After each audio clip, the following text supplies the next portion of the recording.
Hello, everyone. It is time for our second week of Harry Potter reading, and we are reading Chapter 6 this week, A Journey from Platform 9 3/4. Harry's last month with the Dursleys wasn't fun. True, Dudley was now so scared of Harry he wouldn't stay in the same room, while Aunt Petunia and Uncle Vernon didn't shut Harry in his cupboard, force him to do anything, or shout at him. In fact, they didn't speak to him at all. Half terrified, half furious, they acted as though any chair with Harry in it were empty. Although this was an improvement in many ways, it did become a bit depressing after a while. Harry kept to his room with his new owl for company. He had decided to call her Hedwig, a name he had found in the history of magic. His school books were very interesting. He lay on his bed reading late into the night. Hedwig was swooping in and out of the window as she pleased. It was lucky that Aunt Petunia didn't come in to vacuum anymore because Hedwig kept bringing back dead mice. Every night before he went to sleep, Harry ticked off another day on the piece of paper he had pinned to the wall, counting down to September the 1st. On the last day of August, he thought he'd better speak to his aunt about getting to King's Cross Station the next day, so he went down to the living room while they were watching a quiz show on television. He cleared his throat to let them know he was there, and Dudley screamed and ran from the room. Uh, Uncle Vernon. Uncle Vernon grunted to show he was listening. Uh, I need to be at King's Cross tomorrow to go to Hogwarts. Uncle Vernon grunted again. Would it be all right if you gave me a lift? Grunt. Harry supposed that meant yes. Thank you. He was about to go back upstairs when Uncle Vernon actually spoke. Funny way to get to a wizard's school, the train. Magic carpets all got punctures, have they? Harry didn't say anything. Where's the school, anyway? I don't know, said Harry, realizing this for the first time. He pulled the ticket Hagrid had given him from his pocket. I just take the train from platform 9 3/4 at 11 o'clock, he said. His aunt and uncle stared. Platform what? 9 3/4. Don't talk rubbish, said Uncle Vernon. There is no platform 9 3/4. It's on my ticket. Barking, said Uncle Vernon. Howling mad, the lot of them, you'll see. You just wait. All right, we'll take you to King's Cross. We're going up to London tomorrow anyway, or I wouldn't bother. Why are you going to London? Harry asked, trying to keep things friendly. Taking Dudley to hospital, growled Uncle Vernon. Got to have that ruddy tail removed before he goes to Smeltings. Harry awoke at 5 o'clock the next morning and was just too excited and nervous to go back to sleep. He got up and pulled his jeans on because he didn't want to walk into the station in his wizard's robes. He'd change on the train. He checked his Hogwarts list yet again to make sure he had everything he needed, and he saw that Hedwig was shut safely in her cage. Then he paced the room, waiting for the Dursleys to get up. 2 hours later, Harry's huge, heavy trunk had been loaded into the Dursleys' car. Aunt Petunia had talked Dudley into sitting next to Harry, and they had set off. They reached King's Cross at 10:30. Uncle Vernon dumped Harry's trunk onto a cart and wheeled it to the station for him. Harry thought this was strangely kind until Uncle Vernon stopped dead, facing the platforms with a nasty grin on his face. Well, there you are, boy. Platform 9, Platform 10. Your platform should be somewhere in the middle, but they don't seem to have built it yet, do they? He was quite right, of course. There was a big plastic number 9 over one platform and a big plastic number 10 over the one next to it, and in the middle, nothing at all. Have a good term, said Uncle Vernon with an even nastier smile. He left without another word. Harry turned and saw the Dursleys drive away. All three of them were laughing. Harry's mouth went rather dry. What on earth was he going to do? He was starting to attract a lot of funny looks because of Hedwig. He'd have to ask someone. He stopped a passing guard, but he didn't dare mention platform 9 3/4. The guard had never heard of Hogwarts, and when Harry couldn't even tell him what part of the country it was in, he started to get annoyed, although Harry was being stupid on purpose.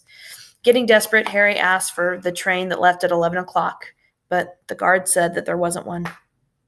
In the end, the guard strode away, muttering about time wasters. Harry was now trying hard not to panic. According to the large clock over the arrivals board, he had 10 minutes left to go to get on the train to get to Hogwarts, and he had no idea how to do it. He was stranded in the middle of the station with a trunk he could hardly lift and a pocket full of wizard money and a large owl. Hagrid must have forgotten to tell him something he had to do, like tapping the third brick on the left to get to Diagon Alley. He wondered if he could get out his wand and start tapping the tickets inspector stand between platforms 9 and 10. At that moment, a group of people passed just behind him, and he caught a few words of what they were saying. "Packed with muggles, of course." Harry swung around. The speaker was a plump woman who was talking to 4 boys, all with flaming red hair. Each of them was pushing a trunk like Harry's in front of him, and they had an owl. Heart hammering, Harry pushed his cart after them. They stopped, and so did he, just near enough to hear what they were saying. "Now, what's the platform number?" asked the boy's mother. 9 3/4, piped a small girl, also red-headed, who was holding her hand. "Mom, can't I go?" "You're not old enough, Ginny. Now be quiet." "All right, Percy, you go first." What looked like the oldest boy marched toward platform 9 and 10. Harry watched, careful not to blink in case he missed it, and just as the boy reached the dividing barrier between the 2 platforms, a large crowd of tourists came swarming in front of him, and by the time the last backpack had cleared away, the boy had vanished. "Fred, you're next," the plump woman said. "I'm not Fred, I'm George," said the boy. "Honestly, woman, you call yourself our mother. Can't you tell I'm George?" "Sorry, George, dear. Only joking. I am Fred," said the boy, and off he went. His twin called after him to hurry up, and he must have done so, because a second later he had gone. But how had he done it? The third brother was now walking briskly toward the barrier. He was almost there, and then, quite suddenly, he wasn't anywhere. There was nothing else for it. "Excuse me," said Harry to the plump woman. "Hello, dear," she said. "First time at Hogwarts. Ron Snow, too." She pointed at the last and youngest of her sons. He was tall, thin, and gangling, with freckles, big hands and feet, and a long nose. "Yes," said Harry. The thing is, I don't know how to get on the platform," she said kindly, and Harry nodded. "Not to worry," she said. "All you have to do is walk straight to the barrier between platforms 9 and 10. Don't stop, and don't be scared you'll crash into it. That's very important. Best to do it at a bit of run if you're nervous. Go on, go now before run." Okay," said Harry. He pushed his trolley around and stared at the barrier. It looked very solid. He started to walk toward it. People jostled on their way to platforms 9 and 10. Harry walked more quickly. He was going to smash right into the barrier, and then he'd be in trouble. Leaning forward on his cart, he broke into a heavy run. The barrier was coming nearer and nearer, and he wouldn't be able to stop, and the cart was out of control, and he was a foot away. He closed his eyes, ready for the crash. It didn't come. He kept on running, and he opened his eyes. A scarlet steam engine was waiting next to a platform packed with people. A sign overhead said Hogwarts Express, 11 o'clock.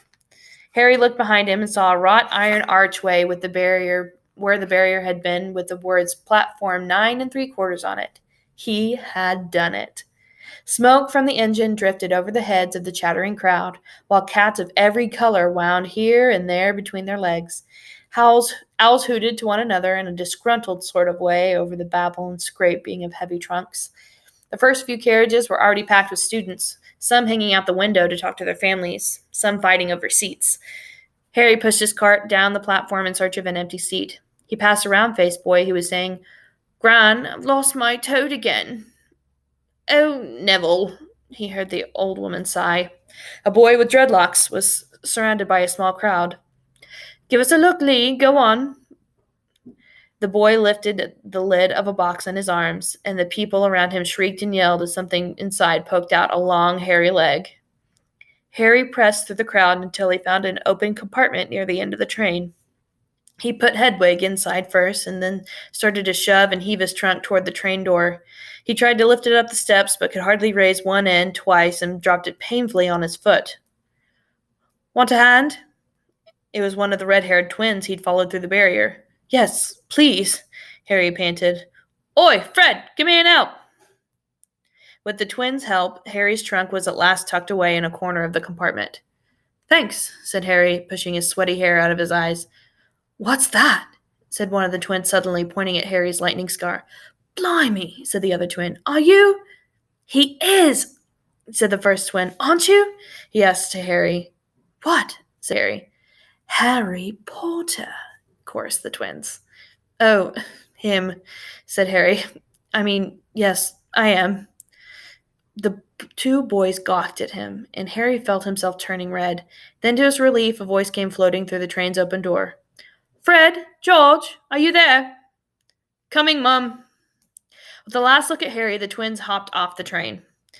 Harry sat down next to the window where, half hidden, he could watch the red-haired family on the platform and hear what they were saying. Their mother had just taken out her handkerchief. Ron, you've got something on your nose. The youngest boy tried to jerk out of the way, but she grabbed him and began rubbing the end of his nose. Mum, he wiggled free. Has Ickle Ronnie got something on his nosy? Said one of the twins. Shut up, said Ron. Where's Percy? Said their mother.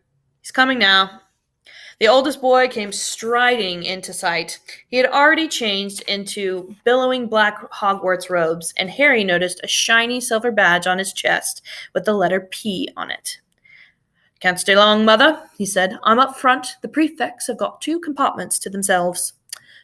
Oh, are you a prefect, Percy? Said one of the twins with an air of great surprise. You should have said something. We had no idea. Hang on. I think I remember him saying something about it, said the other twin. Once or twice. A minute. All summer. Oh, shut up, said Percy the prefect. How come Percy gets new robes anyway, said one of the twins. Because he's a prefect, said their mother fondly. All right, dear. Well, have a good term and send me an owl once you get there. She kissed Percy on the cheek and left. Then she turned to the twins. Now, you two, this year behave yourselves. If I get one more owl telling me you've blown up a toilet or... Blown up a toilet? We've never blown up a toilet. Great idea. Thanks, Mum. It's not funny, and look after Ron. Don't worry, Ickle Ronnykins is safe with us. Shut up, said Ron again. He was almost as tall as the twins already, and his nose was still pink from where his mother had rubbed it. Hey, Mom, guess what? Guess who we just met on the train? Harry leaned back quickly so they couldn't see him looking. You know who that black-haired boy is who was near the station? Do you know who he is? Who? Harry Potter! Harry heard the little girl's voice. Oh, Mum, can I go on the train and see him? Mom, oh, please. You've already seen him, Ginny, and the poor boy isn't something you goggle at like at a zoo. Is he really, Fred? How do you know? Asked him, saw a scar. It's really there, like lightning. Poor dear. No wonder he was alone, I wondered. He was ever so polite when he was asking how to get on the platform. Never mind that. Do you think he remembers what you-know-who looks like? Their mother suddenly became very stern. I forbid you to ask him, Fred. Don't you dare. As though he needs to be reminded of that on his first day of school. All right, keep your hair on. A whistle sounded. Hurry up, said their mother, and the 3 boys clambered onto the train. They leaned out the window for her to kiss them goodbye, and their younger sister began to cry. Don't, Jenny. We'll send you loads of owls. And we'll send you a Hogwarts toilet seat. George! Only joking, Mum. The train began to move. Harry saw the boy's mother waving and their sister half laughing, half crying, running to keep up with the train until it gathered too much speed, and then she fell back and waved. Harry watched the girl and her mother disappear as the train rounded the corner. Houses flashed past the window. Harry felt a great leap of excitement, and he didn't know what he was going to, but it had been better than what he was leaving behind. The door of the compartment slid open, and the youngest red-headed boy came in. Anyone sitting here? He said, pointing at the seat opposite Harry. Everywhere else is full. Harry shook his head, and the boy sat down. He glanced at Harry and then looked quickly out the window, pretending he hadn't looked. Harry saw that he still had a black mark on his nose. Hey, Ron! The twins were back. Listen, we're going down the middle of the train. Lee Jordan's got a giant tarantula down there. Right, mumbled Ron. Harry, said the other twin, did we introduce ourselves? Fred and George Weasley. And this here's Ron, our brother. See you later. Bye. Bye, said Harry and Ron. The twins slid the compartment doors shut behind them. Are you really Harry Potter? Ron blurted out. Harry nodded. Oh, well, I thought it might have been one of Fred and George's jokes, said Ron. Have you really got, He pointed at Harry's forehead. Harry pulled back his bangs to show the lightning scar. Ron stared. So that's where you know who? Yes, said Harry, but I can't remember it. Nothing? Said Ron eagerly. Well, I remember a lot of green light, but nothing else. Wow, said Ron. He sat and stared at Harry for a few moments. Then, as though he had suddenly realized what he was doing, he looked quickly out the window again. Are all your family wizards? Asked Harry, who found Ron just as interesting as Ron found him. Yes, I think so, said Ron. I think Mum's got a cousin who's an accountant, but we never talk about him. So you must know loads of magic already. The Weasleys were clearly one of those old wizarding families the pale boy in Diagon Alley had talked about. I heard you went to live with Muggles, said Ron. What are they like? Horrible. Well, not all of them. My aunt and uncle and cousin are, though. I wish I'd had 3 wizard brothers. 5, said Ron. For some reason he was looking gloomy. I'm the 6th in our family to go to Hogwarts. You could say I've got a lot to live up to. Bill and Charlie already left. Bill was head boy, and Charlie was captain of Quidditch. Now Percy's a prefect. Fred and George mess around a lot, but they still get really good marks, and everyone thinks they're really funny. Everyone expects me to do as well as the others, but if I do, it's no big deal, because they've done it first. And I never get anything new, either, with 5 brothers. I've got Bill's old robes, and Charlie's old wand, and Percy's old rat. Ron reached inside his jacket and pulled out a fat gray rat, which was asleep. His name's Scabbers, and he's useless. He hardly ever wakes up. Percy got an owl from my dad for making a prefect, but they couldn't have... I got Scabbers instead. Ron's ears went pink. He seemed to think that he had said too much. He seemed to think he said too much because he went back to staring out the window. Harry didn't think there was anything wrong with not being able to afford an owl. After all, he'd never had any money in his life until about a month ago, and he told Ron so about having to wear all of Dudley's old clothes and never getting any proper birthday presents. This seemed to cheer Ron up.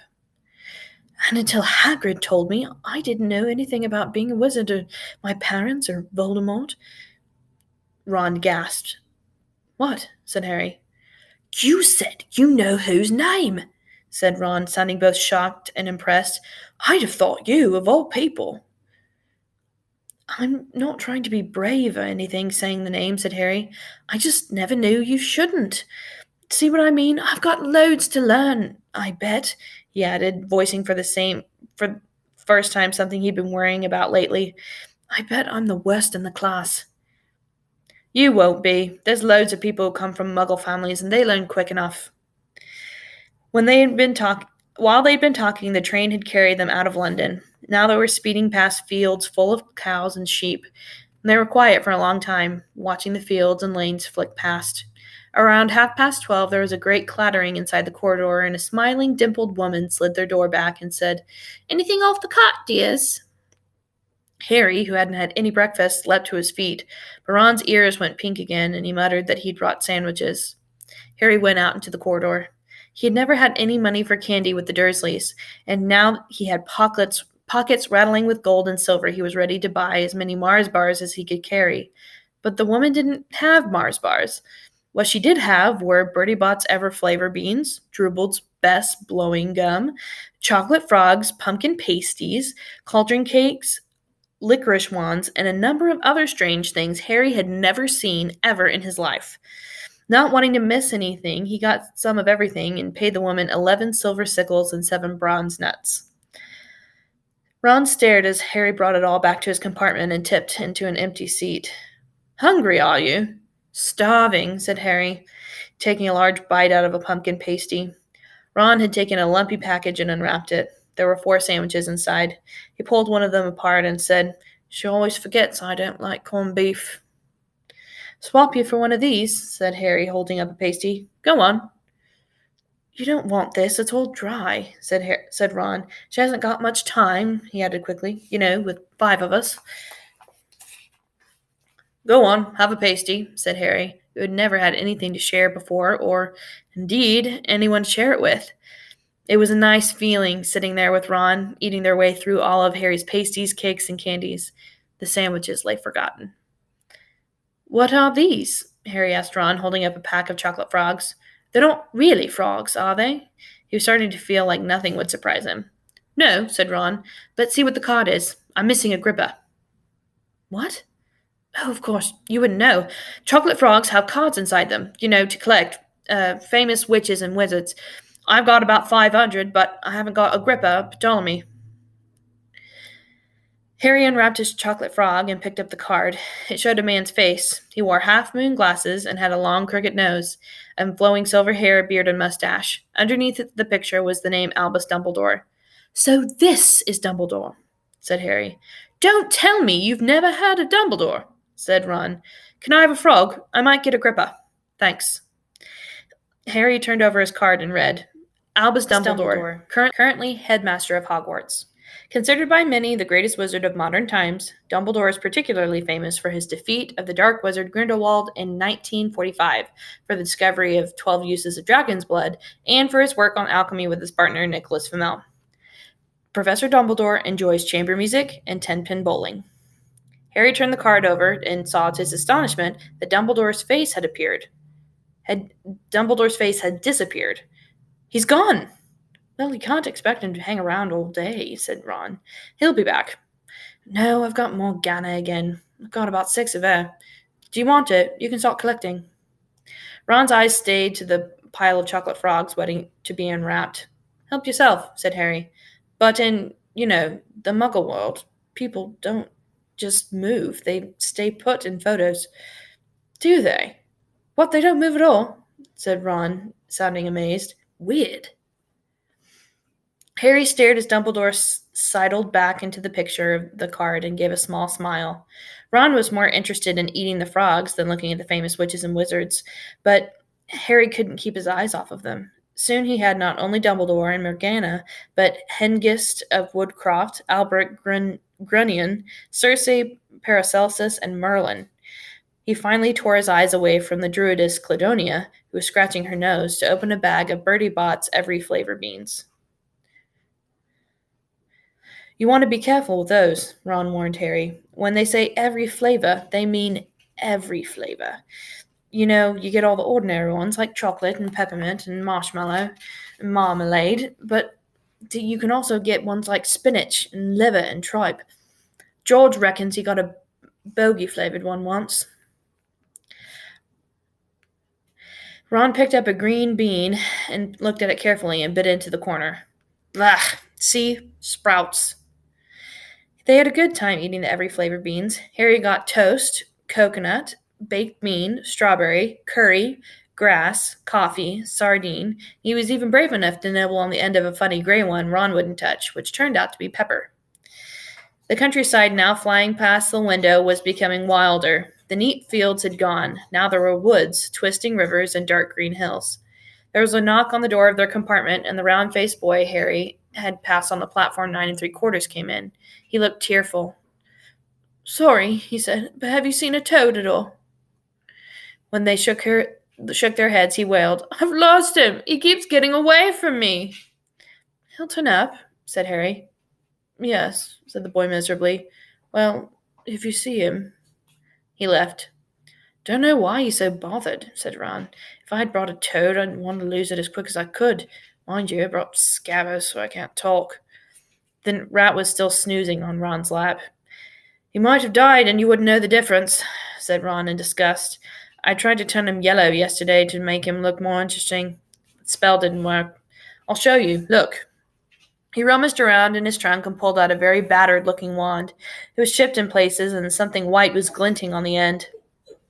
"Unicorn's hair's nearly poking out.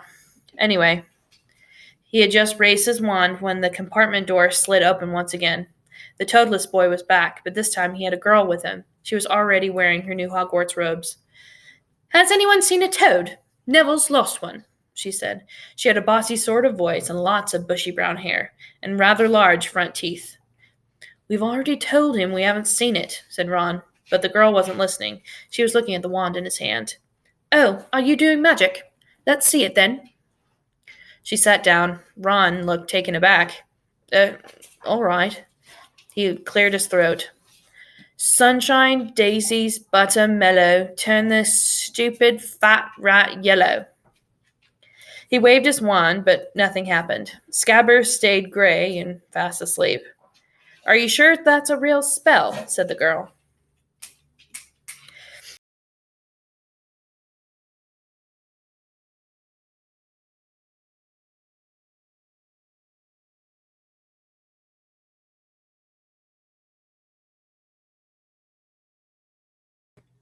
"Are you sure that's a real spell?" said the girl. "Well, it's not a very good one, is it? I've tried a few simple spells just for practice, and it's all worked for me. Nobody in my family's magic at all. It was ever such a surprise when I got my letter, but I was ever so pleased, of course. I mean, it's the very best school of witchcraft there is, I've heard, and I've learned all our course books by heart, of course, just to hope it will be enough. I'm Hermione Granger, by the way. Who are you?" She said all of this very fast. Harry looked at Ron and was relieved to see by his stunned face that he hadn't learned all the course books by heart either. "I'm Ron Weasley," Ron muttered. "Harry Potter," said Harry. "Are you really?" said Hermione. "I know all about you, of course. I've got a few extra books for background reading, and you're in modern magical history, and the rise and fall of the dark arts, and great wizarding events of the 20th century." "I am?" said Harry, feeling dazed. "Goodness, didn't you know? I'd have found everything about me if it was me," said Hermione. "Do either of you know what house you'll be in? I've been asking around, and I hope I'm in Gryffindor. It sounds by far the best. I heard Dumbledore himself was in it, but I suppose Ravenclaw wouldn't be too bad. Anyway, we'd better go and look for Neville's toad. You two had better change, you know. I expect we'll be there soon." And she left, taking the toadless boy with her. "Whatever house I'm in, I hope she's not in it," said Ron. He threw his wand back into his trunk. "Stupid spell. George gave it to me. I'd bet he knew it was a dud." "What house are your brothers in?" said Harry. "Gryffindor," said Ron. Gloom seemed to be settling on him again. "Mom and Dad were in it too. I don't know what they'll say if I'm not. I don't suppose Ravenclaw would be too bad, but imagine if they put me in Slytherin." "That's the house you know what was in?" "Yeah," said Ron. He flopped back onto his seat, looking depressed.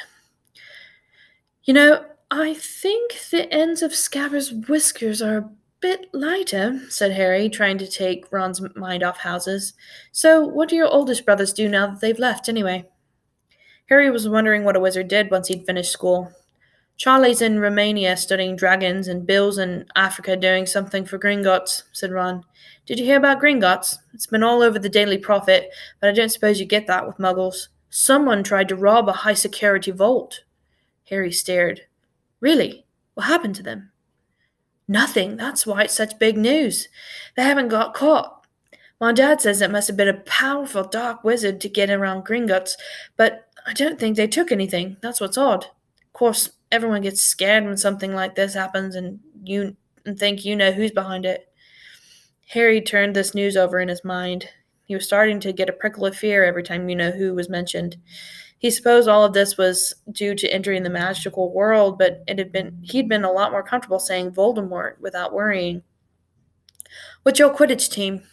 said Ron. I don't know any," Harry confessed. "What?" Ron looked dumbfounded. "Oh, wait, it's the best game in the world." He was off explaining how all the 4 balls and positions and the 7 players and describing famous games he'd been to with his brothers and the broomstick he'd like to get if he had the money. He was just taking Harry through the finer points of the game when the compartment door slid open yet again, but it wasn't Neville the Toadless Boy or Hermione Granger this time. 3 boys entered. Harry recognized the middle one at once. It was the pale boy from Madame Malkin's robe shop. He was looking at Harry with a lot more interest than he showed back at Diagon Alley. "Is it true?" he asked. "They're saying all down the train that Harry Potter's in this compartment. So it's you, isn't it?" "Yes," said Harry. He was looking at the other boys. Both of them were the thickest and looked extremely mean. Standing on either side of the pale boy, they looked like bodyguards. "Oh, this is Crabbe, and this is Goyle," said the pale boy carelessly, noticing where Harry was looking. "My name's Malfoy, Draco Malfoy." Ron gave a slight cough, which might have been hiding a snicker. Draco Malfoy looked at him. "Think my name's funny, do you?" "No need to ask who you are. My father told me all about the Weasleys and that they have red hair, freckles, and more children than they can afford." He turned back to Harry. "You'll find soon that some wizarding families are much better than others, Potter. You don't want to go making friends with the wrong sort. I can help you here." He held out his hand to shake Harry's, but Harry didn't take it. "I think I can tell who the wrong sort are for myself, thanks," he said coolly. Draco Malfoy didn't go red, but a pink tinge appeared in his pale cheeks. "I'd be careful if I were you, Potter," he said slowly. "Unless you're a bit politer, you'll go the same way as your parents. They didn't know it was good for them either. You hang around with riff-raff like the Weasleys and that Hagrid, it'll rub off on you." Both Harry and Ron stood up. "Say that again," said Ron, his face as red as his hair. "Oh, you're going to fight us now, are you?" Malfoy sneered. "Unless you get out now," said Harry, more bravely than he felt, because Crabbe and Goyle were a lot bigger than him and Ron. "We don't feel like leaving, do we, boys? We've eaten all our food, and it seems you still have some."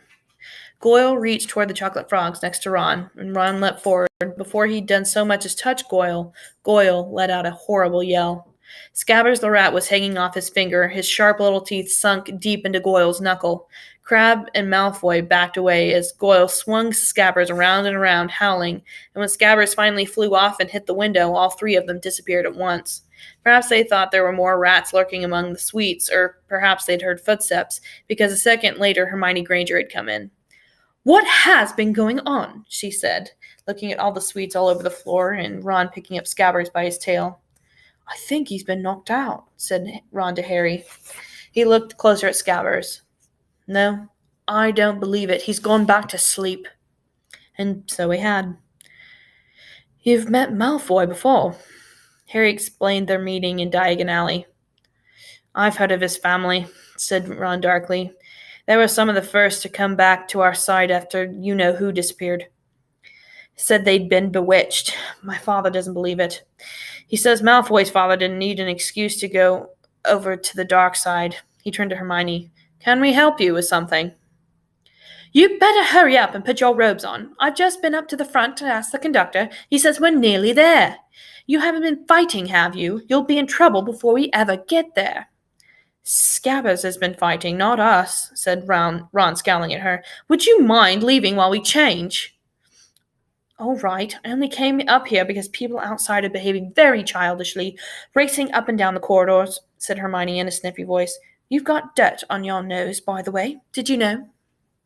Ron glared at her as she left. Harry peered out of the window. It was getting dark. He could see mountains and forests under a deep purple sky. The train did seem to be slowing down. He and Ron took off their jackets and pulled on their long robes. Ron's were a bit too short for him, and you could see his sneakers underneath them. A voice echoed through the train. "We will be reaching Hogwarts in 5 minutes' time. Please leave your luggage on the train. It will be taken to the school separately." Harry's stomach lurched with nerves, and Ron, he saw, now looked pale underneath his freckles. They crammed their pockets with the last of the sweets and joined the crowd thronging in the corridor. The train slowed right down and finally stopped. People pushed their way toward the door and out onto a tiny dark platform. Harry shivered in the cold night air. Then a lamp came bobbing over the heads of the students, and Harry heard a familiar voice. First years over here. All right there, Harry." Hagrid's big, hairy face beamed over a sea of heads. Come on, follow me. Any more first years? Mind your step now. First years, follow me. Slipping and stumbling, they followed Hagrid down what seemed to be a steep, narrow path. It was so dark on either side of them that Harry thought there must be thick trees there. Nobody spoke much. Neville, the boy who kept losing his toad, sniffed once or twice. "You'll get your first sight of Hogwarts in a sec," said Hagrid over his shoulder. "Just round this bend here." There was a loud "ooh." The narrow path had opened suddenly onto the edge of a great black lake. Perched atop a high mountain on the other side, its windows sparkling in the starry sky, was a vast castle with many turrets and towers. "No more'n 4 to a boat," Hagrid called, pointing to a fleet of little boats sitting in the water by the shore. Harry and Ron were followed into their boat by Neville and Hermione. "Everyone in?" shouted Hagrid, who had a boat to himself. "Right then, forward!" And the fleet of little boats moved all at once, gliding across the lake, which was as smooth as glass. Everyone was silent, staring up at the great castle overhead. It towered over them as they sailed nearer and nearer to the cliff on which it stood. "Heads down!" yelled Hagrid as the first boats reached the cliff. They all bent their heads, and the little boats carried them through a curtain of ivy that led to a wide opening in the cliff face. They were carried along a dark tunnel which seemed to be taking them right underneath the castle until they reached a kind of underground harbor, where they clambered out into the rocks and pebbles. "Oi! You there! Is this your toad?" said Hagrid, who was checking the boats as people climbed out of them. "Trevor!" cried Neville blissfully, holding out his hands. Then they clambered up to a passageway in the rock after Hagrid's lamp, coming out at last onto smooth, damp grass right in the shadow of the castle. They walked up a flight of stone steps and crowded around a huge oak front door. "Everyone here? You there, still got your toad?" Hagrid raised a gigantic fist and knocked 3 times on the castle door. All right, that wraps up our reading of Chapter 6. And now our question for our quick write. So our essential question for this chapter is about Harry and Ron. So Harry and Ron are going through this experience as first years together. They're on the platform. They are on the train together. But they're having the same experience but in different ways. Why do you think that Harry and Ron are experiencing the same conditions in a different way? Why do you think that they're having a different experience on the train? So, what are the things that you think are leading to the difference between Harry and Ron's experiences? So, both Ron and Harry are on the platform. Both Ron and Harry are on the train and eventually get to Hogwarts together. But what is different about their experiences, and why do you think there is that difference? All right, so go ahead and write your 5 sentences and post them in a comment below this video. I will be reading them and giving you points based on whether you follow the instructions. So I want you guys to have a good week, and I'll see you next week for Chapter 7. See you guys later.